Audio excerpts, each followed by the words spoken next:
There is a particular kind of man who believes that power, once accumulated at sufficient altitude, becomes its own form of protection.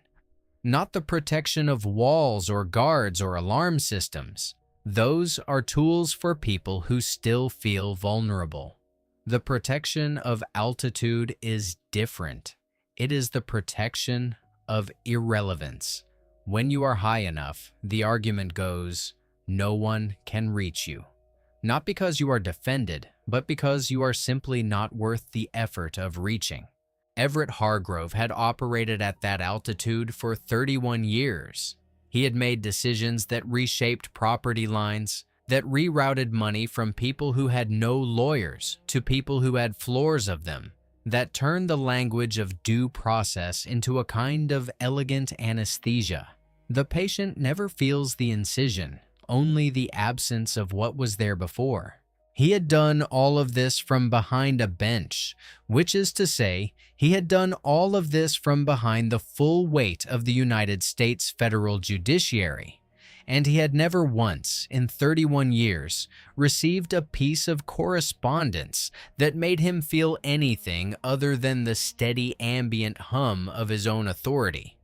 The letter arrived on a Tuesday. It was handwritten, not printed, not typed, not generated, handwritten, in the kind of deliberate cursive that most people under 50 have entirely forgotten how to read. The envelope had no return address. The postmark was Nashville, which meant nothing because Nashville had 4 million people and a postal system that processed 300,000 pieces of mail a day. The letter itself was 4 sentences. The gentleman, and he signed it exactly that way.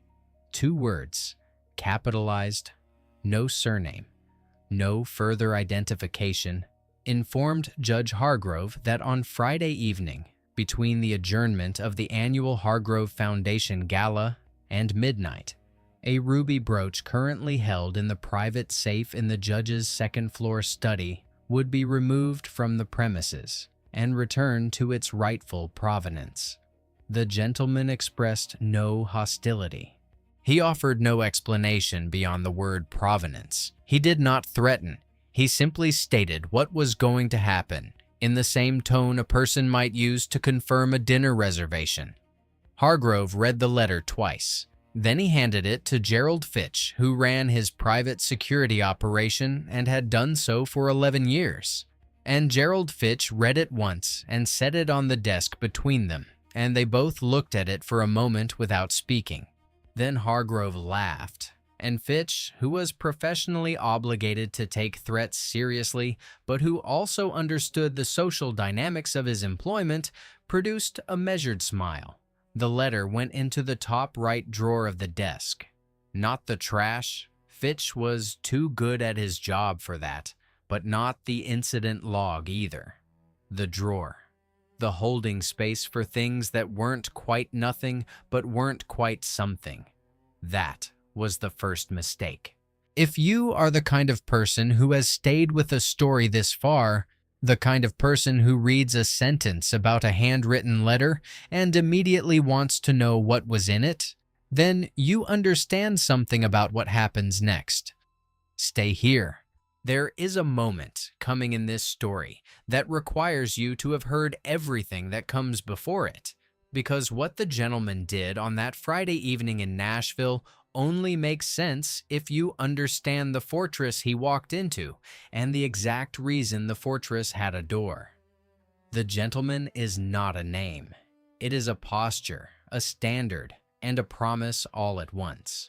He has operated in a dozen cities under a dozen different professional identities, none of which he invented so much as borrowed from the ecosystems of people who are paid to be present, but never expected to be noticed. He does not carry weapons. He does not use threats. He has never raised his voice at a target, never made a promise he did not intend to keep, and never, not in any operation, in any city, under any pressure, left behind a person who was not connected to the wrong that needed addressing. That is not a policy. It is a reflex, the same way a craftsman's hands do certain things without conscious instruction. The code was built from experience, and the experience was not abstract. What draws him to a situation is always the same thing: a wrong that the official architecture was designed to process but somehow never got around to resolving. Sometimes this is corruption. Sometimes it is simply the ordinary operation of a system that was calibrated from the beginning to resolve in favor of certain people and against others. Hargrove was not a corrupt judge in the simple sense. He had never taken a check, never accepted a direct payment, never done anything that a disciplinary board could have identified and prosecuted. He was something more durable than corrupt. He was ideologically convenient. His rulings over 3 decades had followed a pattern so consistent that a second-year law student could have mapped it.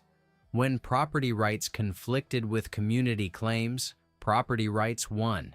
When procedural technicalities could be used to dismiss appeals, they were used. When the language of the law offered interpretive flexibility, that flexibility always bent in the same direction.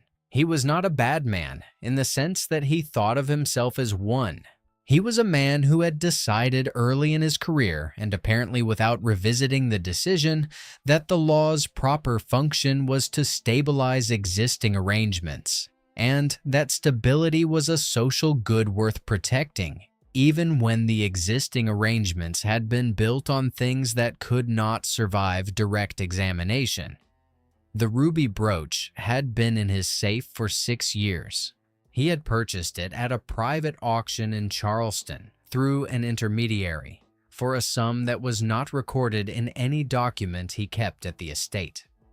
He knew its provenance in the way that people who acquire certain objects know provenance, as a story that has been successfully complicated, not resolved. The object had moved through enough hands, across enough decades, that its original history had been buried under the sediment of subsequent transactions. This was not ignorance. It was a practiced form of not asking. The gentleman had been asking for 3 months. Like what you're hearing? Stay with the channel. This story is long by design, and the design is the point. And before we go further, if someone sent you a letter telling you exactly what they were going to take, not threatening, just informing, what would you do with it? That question is going to mean something different to you by the time this is over. The gala was an annual event. The Hargrove Foundation raised money for civic literacy programs, which was the kind of philanthropic focus that generated maximum goodwill at minimum scrutiny. No one audited the literacy programs, no one compared disbursements to the contributions, and the event itself served primarily as a social calendar fixture for the Nashville professional class. 200 guests minimum, catered by a firm out of Brentwood that had done the event for 4 consecutive years. String quartet, a silent auction, a brief remarks period during which Hargrove spoke for exactly 12 minutes about the importance of an informed citizenry, which was a thing he could say with complete sincerity because he had never quite connected that sentiment to his own professional conduct. Fitch had built the security model for the gala over several years and was, by any professional measure, good at his job. He used a 6-person team on gala nights, 2 at the gate, 1 floating the perimeter, 1 on the second-floor landing, 1 in the kitchen corridor, and 1 at the main entrance doing credential checks. The system worked because the estate was designed with a clear boundary between the public event spaces, the ground floor, the terrace, the formal garden, and the private residential areas. The second floor was simply closed. A single door at the top of the main staircase, coded, with a separate alarm panel that Fitch monitored from a tablet. The study, which was off the second floor corridor, had its own alarm, motion sensor, door contact, a secondary panel inside the door frame that required a separate 4-digit code to disarm. The week after the letter arrived, Hargrove asked Fitch to add a redundant alarm circuit to the study. Not because he believed the letter, because Fitch had suggested it, and Hargrove was, beneath the altitude, still a man who preferred to be thorough. The new circuit required a technician from the security company to run an additional cable from the study panel to the main control unit in the basement. The cable had to travel a specific route, down through the wall cavity, across the ceiling of the first-floor service corridor, and into the junction box next to the HVAC panel. Because the estate's original construction had used a proprietary conduit system that made any other routing impractical without opening walls. The technician who ran the cable spent 4 hours at the estate on a Wednesday afternoon. He was professional, quiet, and efficient. He had been contracted through a subcontracting arrangement that the security company used for specialized installation work.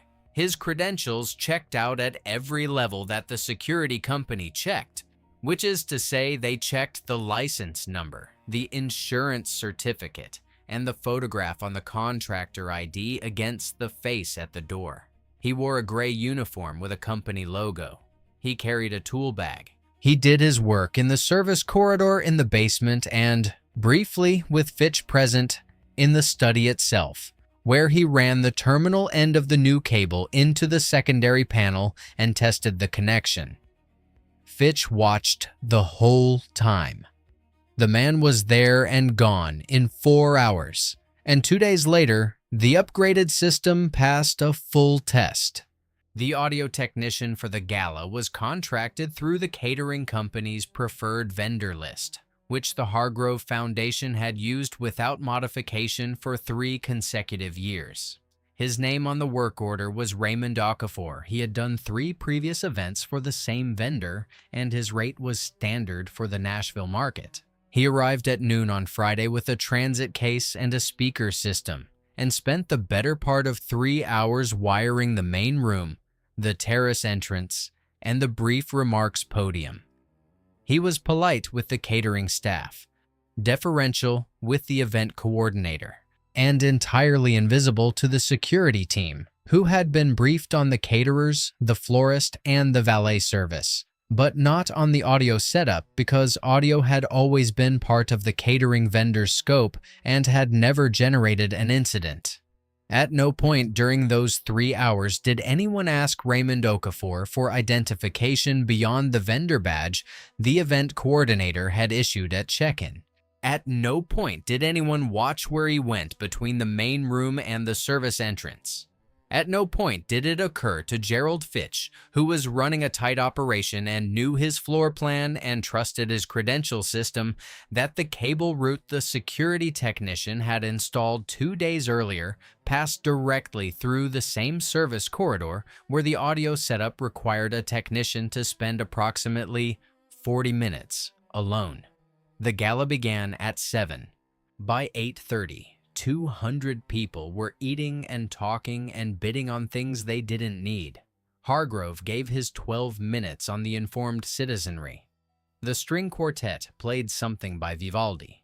The second floor remained closed. The alarm systems on the study door showed green on Fitch's tablet at regular intervals throughout the evening. Ask yourself something, just for a moment. If you had been in that room, if you had been Gerald Fitch, running a team of 6 with a gate and a landing and a corridor and 2 alarm systems between the world and what was in that safe, would you have felt exposed? Because everything about the system said no. Everything about the system said the letter was exactly what Hargrove's first instinct told him it was. Theater. Someone performing threat, not delivering it. And that was precisely the condition the gentleman needed. Fitch ran his checks at 8, 8:45, and 9:30. Green on the landing, green on the study.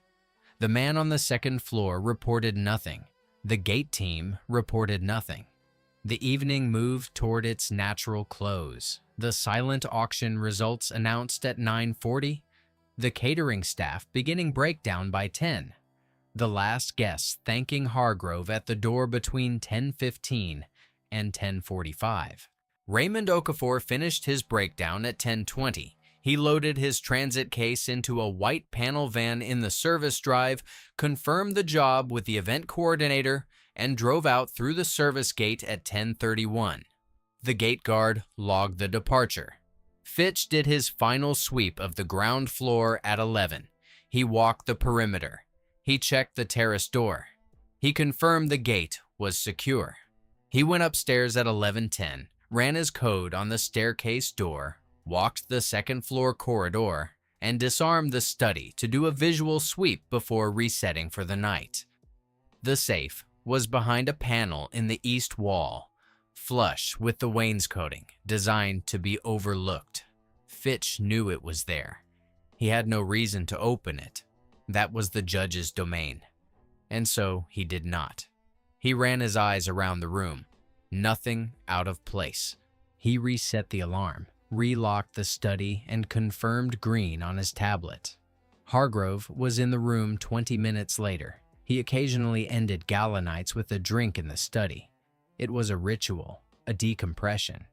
He poured 2 fingers of bourbon, sat behind the desk, and looked at the room with the particular satisfaction of a man who had hosted a successful event and survived an empty threat in the same evening. He opened the safe at 11:43. Habit, not purpose, he sometimes reviewed certain items on gala nights for reasons that were his own. The brooch was gone. In its place was a single sheet of paper, folded once. A photocopy of a federal ruling dated March 14, 1987. The case number was Latortu versus Caldwell Properties 8th Circuit. The ruling was 4 pages, and Hargrove had written most of it, though the copy in front of him was not from his files. Someone had obtained it from a source that had annotated the margins, faint pencil marks, in a hand he did not recognize, with dates and names and amounts that corresponded to transactions that had followed the ruling, transactions that had never appeared in any court record because they had never needed to. A single sentence on the 3rd page had been underlined in red ink.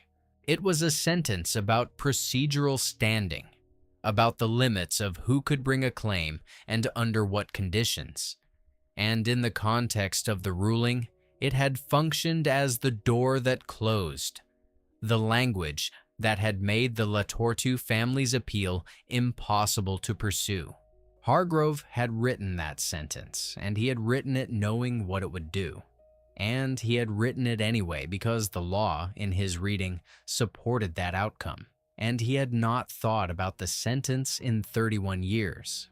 He stood there holding the photocopy and understanding with the full force of a man who had spent a career reading the implications of language, exactly what it meant that someone had left it here. He did not call the police. This is the part that requires some understanding of how altitude works as a form of protection, because it also works in certain circumstances as a trap. Hargrove could not call the police without explaining what had been in the safe. He could not explain what had been in the safe without explaining how he had acquired it. He could not explain how he had acquired it without opening a line of inquiry into a transaction he had structured specifically to be unexaminable. He could not report a theft if the existence of the stolen item created more legal exposure than the theft itself. He stood in the study for a long time. Fitch was in the house. Fitch would have to be told something. The story Hargrove settled on, a piece of personal jewelry, a family heirloom, a theft he would handle privately, was a story that required him to minimize, which was a thing Hargrove had practiced doing. He called Fitch in. He explained the minimum. He watched Fitch's face cycle through the professional sequence. Failure assessment, containment strategy, the particular stillness of a man who understands that his employer's instructions are going to constrain what he can actually do. Fitch reviewed the footage from the estate's camera system the next morning. It was thorough footage covering every entrance, the main corridor, the terrace, the gate. He watched it for 3 hours. He saw nothing that shouldn't have been there, no face out of place, no moment of unauthorized access to the second floor that the cameras captured. The man on the landing had reported nothing. The alarm logs showed no breach. By every measurable indicator, the study had been undisturbed all evening. The cable route from the new security installation ran through the service corridor across the ceiling and into the basement junction box. Fitch found this out when he pulled the installation documentation 2 days after the gala while trying to map every possible access point. He sat with the documentation for a long time. He traced the route on a floor plan. He identified the overlap with the audio technician's work area. He pulled the vendor record for Raymond Okafor and found a phone number that rang to a generic voicemail and an address that corresponded to a UPS store in East Nashville. Fitch wrote up a detailed incident report that he gave to no one, because Hargrove had instructed him to handle this internally, and internally meant that the report sat in Fitch's own files, and the case did not progress. The security technician who had run the redundant alarm cable, the man who had spent 4 hours in the estate on a Wednesday afternoon and had worked in the service corridor and had been present in the study while Fitch watched. That man had been contracted through a subcontracting chain, and when Fitch pulled that chain, it went 2 entities deep and terminated in a company registered in Delaware that had been dissolved 3 weeks after the gala. The license number was valid. The insurance certificate had been valid. The photograph on the contractor ID had matched the face at the door. Everything about the man had been precisely calibrated to pass the checks that would actually be run. None of this was in any police report. None of it appeared in any record accessible to anyone outside that house. The gentleman was 3 hours north of Nashville when Hargrove opened the safe. He did not know this because he had a tracking device or a camera. He knew it because he had scheduled the drive around the timeline and the timeline had held. He stopped at a diner outside Bowling Green and ordered coffee and eggs and sat in a booth by the window and watched the highway in the particular way that a person watches something when they are not really watching anything, when the visual input is just neutral backdrop for internal processing. He was thinking about a woman named Céleste Latortue, not the woman herself. She had died in 2019 in a 1-bedroom apartment in Little Haiti in Miami, in a circumstance that had nothing poetic about it, but the file he had assembled over 3 months, which included her daughter Priya's account of what had happened to the family's land claim, narrated in a recorded interview that a legal aid organization in Miami had taken in 2016 and never had the resources to do anything with. The land in question was 18 acres outside of Port-au-Prince that the Latortue family had owned in some form since 1920, with documentation that was imperfect by American standards, but entirely consistent with the evidentiary reality of property records in that region and that era. Caldwell Properties had made a claim through a subsidiary, and the subsidiary's lawyers had found a procedural angle, the standing question, the sentence Hargrove had written, that had ended the appeal before the merits were ever examined. The land had been sold to a resort development consortium in 1989. The resort had operated until 2004. The consortium had exited at a profit. Caldwell Properties no longer existed as a legal entity. The Latortue family had never received a dollar. Priya was 44 and worked as a hospital administrator in Fort Lauderdale. She had 2 children. She knew the story of the land claim the way children know family stories that didn't end well. with the particular combination of clarity and resignation that comes from having heard the facts without ever having access to the mechanism that produced them. She did not know what the ruby brooch was. She did not know that it had been in the Latortu family before 1987, or that it had passed through 4 transactions in the following decade before arriving at a Charleston auction house. She did not know that a man she had never met had spent 3 months tracing its history and had decided that the chain of custody, examined in full, told a story that the auction house's provenance documentation did not. She received a package at her Fort Lauderdale address 10 days after the gala. The package contained the brooch wrapped in tissue paper inside a plain cardboard box. There was no note. There was no return address. There was nothing inside the box that could be used to trace it back to anyone. She recognized it. That was the thing. She opened the tissue paper and held the brooch and sat at her kitchen table for a moment. That her daughter, who was in the next room, later described as her mother, going very quiet in a way she had never seen before. Priya had seen a photograph of the brooch in a picture of her grandmother taken in the 1970s. In the family's house outside Port-au-Prince. The photograph had been the one thing her mother had kept through all the moves, through Miami, through the years when keeping photographs was the only form of continuity available.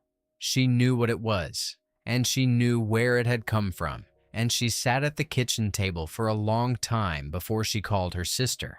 She did not call the police either. What would she have said? Someone mailed me an object that I believe belonged to my family.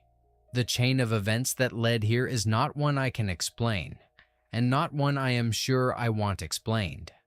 She sat with it and understood it the way you understand something that arrives without a manual, by its weight, by what it means that it came back at all. The gentleman thought about this sometimes. Not with sentimentality. Sentimentality was a form of self-congratulation that he had no patience for, but with the specific kind of attention you pay to a variable that doesn't resolve cleanly. The brooch was not 18 acres of land. It was not the resort revenue or the legal fees or the years of exhausted hope. It was a piece of metal and stone that had been separated from a family by a chain of transactions that the law had enabled, and the law would never unwind. He was not operating under the illusion that returning an object addressed the underlying architecture. He knew that Hargrove's ruling was still in the Federal Reporter, still cited occasionally, still performing its function in the ecosystem of precedent. He knew that Caldwell Properties' successors in interest were operating profitably in multiple markets and had never once been held accountable for anything connected to 1987. He knew all of this, and he had done the thing he could do anyway. There was a certain clarity in that position that he had come to rely on. Not the clarity of having solved the problem, but the clarity of having done the specific thing that was within his reach, and having done it completely. Fitch quit 3 months after the gala. He did not give a specific reason in his resignation letter. He had been in private security for 20 years, and he was, in his own estimation, good at his job. And what had happened at the estate had demonstrated to him that he had been running an operation with a gap in its model. A category of person who moved through event environments with legitimate seeming credentials and a role that no one thought to watch, because the role was service-facing and therefore socially invisible. He had not known this was a gap until someone walked through it. He spent 6 weeks after leaving Hargrove's employ rewriting the gap into a new professional framework. Something he planned to offer to security consultants as a training module. He called it the Invisible Role Audit. He believed correctly that it was genuinely useful. He never identified the gentleman. He never came close. What he had was a method, a shape, the outline of an approach. with no face attached to it and no way to attach one. This bothered him professionally, and he had made his peace with it, because the professional failure was instructive even without a resolution. He had been beaten by someone who understood that the places where power concentrates are also the places where service workers become structurally invisible, and that invisibility is a resource available to anyone who chooses to occupy that role correctly. He filed this understanding in the part of his mind reserved for things he respected. Hargrove retired from the bench 14 months after the gala. The official statement cited health considerations and a desire to spend more time with his family, which was the standard language and which no one examined. He had served 31 years on the Eighth Circuit, and his record was, by the metrics used to evaluate federal judges, distinguished. He had written 1,200 opinions. He had been cited in numerous law school curricula as an example of procedural consistency. He received a retirement dinner at the Metropolitan Club in Nashville, with remarks from 2 sitting senators and a former attorney general, and he sat through the evening with the particular expression of a man who has arrived at the end of something and cannot locate the feeling he expected to have there. The photocopy of the 1987 ruling, the annotated one, with the pencil marks in the margins and the sentence underlined in red, he had burned it the night he found it.